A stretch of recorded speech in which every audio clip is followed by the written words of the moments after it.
What's up, YouTube? I'm out here with the 2009 Harley Sportster XL1200L.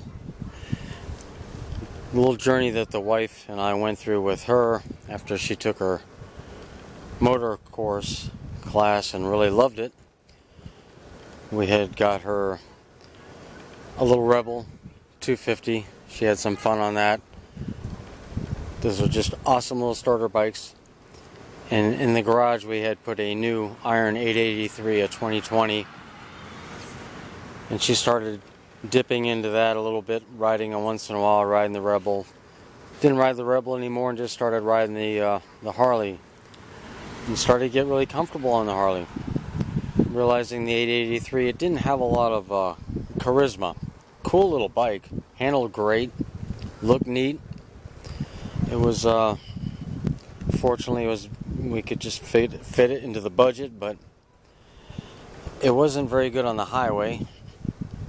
It was I don't know, the new Evos, they sound like angry sewing machines, kind of.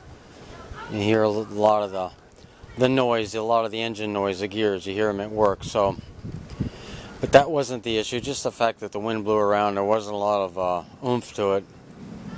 So she's like feeling confident that she was getting a lot better, doing good, doing lots of good slow work and lots of good highway work. So it was time to go look for the new bike she wanted, to go check out the 2021 Street Bob.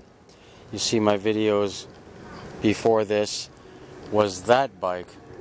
She really liked it. The test ride went great, but after getting it home and left to her own devices, she discovered that M8 114 was a beast. It was a huge difference. Not just a big difference, but a huge difference in the 883. And the about 170 pounds, I guess, weight difference. Longer wheelbase. The whole bike was just a really different bike. It was not what she thought. They're not very forgiving. When you get that much torque and horsepower, if you're not a fairly seasoned person, if you don't have experience, they can be jumpy. So I knew a fellow on the forum that had this bike. It was a lot different when I got it, but she test rode it the way it was, and it was comfortable to her. So I knew when I did what I was going to do to it, that it would be back to all the comfort that there was with the Iron 883. The same weight, nimble, easy to handle. But the advantages are, I put a good stage 1 tune on this bike, and it's a 1200, so it's just better on the highway. It's just a much better bike. The weight's the same, but you're pushing through it easier, I think. I actually enjoy riding this. So, when we got it, it had Cycle Shack mufflers, slip-ons. Didn't sound bad, but when I took it in, we put the FP3 tuner on it, and I put the little DK Customs breather kit on it, and I put it came with a backing plate and the K&N Stage 1 filter. So it was tuned for Vance and Hines straight shots, because I knew that's what I wanted.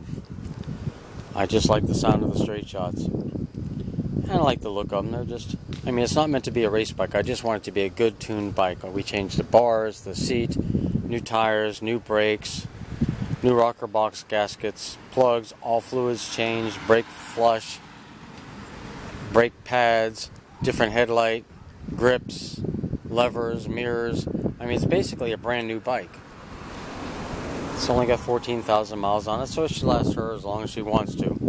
This is long-winded, but I'm just kind of like giving all the information that I haven't given in a long time doing a video. So anyway, I had Vance and Hines that were on they were slip-on with the quiet baffles that were on my Dyna.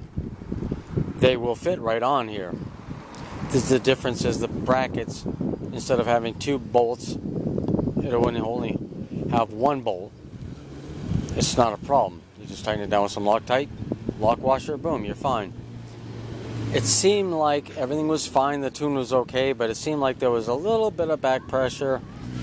The low end seemed okay, but they were designed that they were straight. They didn't have the crossover tube placed like these do, because these are for this bike. So these have like a straight baffle.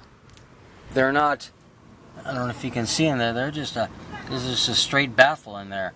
They don't have any, little stop. They don't have the fiberglass. They don't have the quiet baffle. But I decided, I'm going to put these on.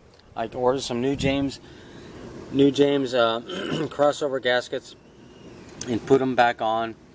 And there was kind of a big conversation on the forum about with or without the crossover tube, loss or not loss of low end. I've got straight ground pounders. I've got the big radius on my bike. That doesn't have a crossover tube.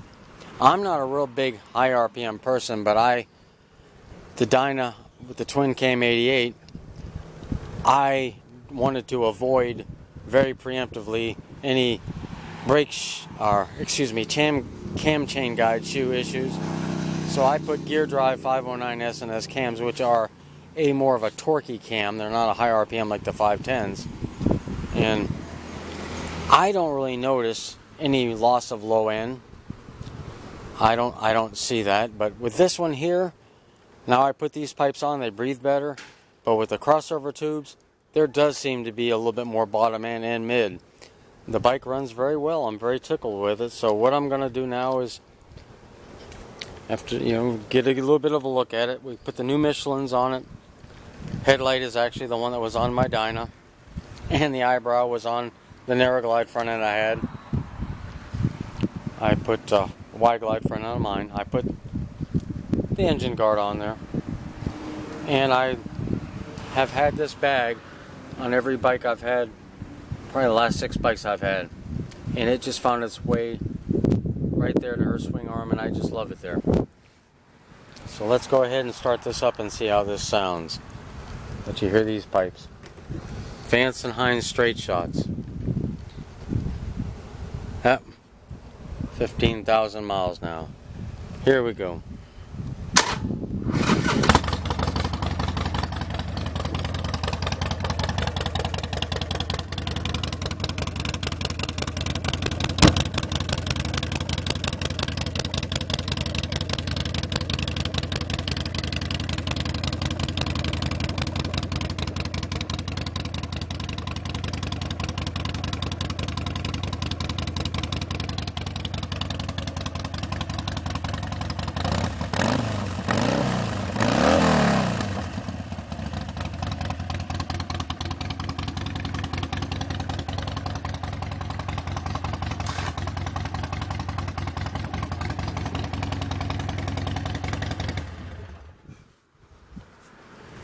I don't have any before with the cycle shocks or before videos with the other pipes, but I just wanted to let everybody hear the straight shots that I have on it now.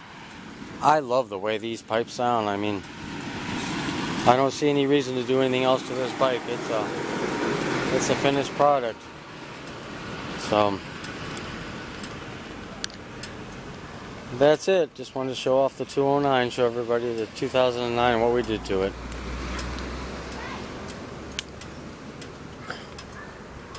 Hope everybody's doing well. Later.